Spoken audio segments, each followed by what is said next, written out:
देखिए क्वेश्चन में eighty graph दिया हुआ है, इसको कन्वर्ट करना है वीटी ग्राफ में। How to convert AT graph into VT graph, देखिए करते हैं इसको।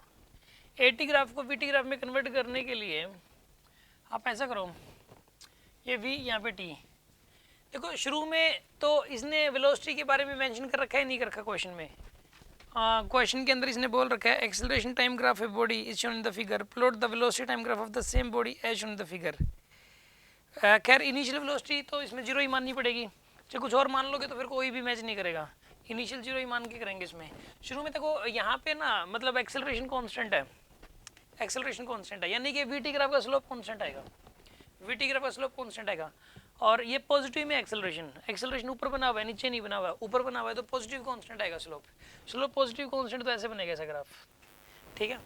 फिर उसके बाद क्या है कि एक्सेलरेशन जीरो है, उसके बाद ग्राफ ऐसे है। एक्सेलरेशन जीरो का मतलब क्या हुआ कि वेलोसिटी कांस्टेंट रहेगी, वेलोसिटी कांस्टेंट का मतलब ये हुआ इस तरीके से रहेगी, ठीक है। फिर उसके बाद आगे सेम ग्राफ रिपीट हो गया, जैसा ये है वैसा ये रिपीट हो गया, यानी कि फिर से वीटी ग्राफ ऐसा ही बन जाएगा आगे फर्दर, मतलब यहाँ पे जो वीटी बना था यहाँ पे भी वही वाला वीटी बन जाएगा फिर से। समझ आ रही है बात? इसमें भी देखो एक्सेलरेशन पॉजिटिव कांस्टेंट है और यहाँ पे भी स्लोप पॉजिटिव कांस्टेंट है, मतलब इसमें इस बात का यूज है कि वीटी ग्राफ का स्लोप एक्सेलरेशन देता है। इसमें वीटी ग्राफ की हाइट, एटी ग्राफ की जो हाइट है ना और वीटी ग्राफ का स्लोप वो सेम होगा।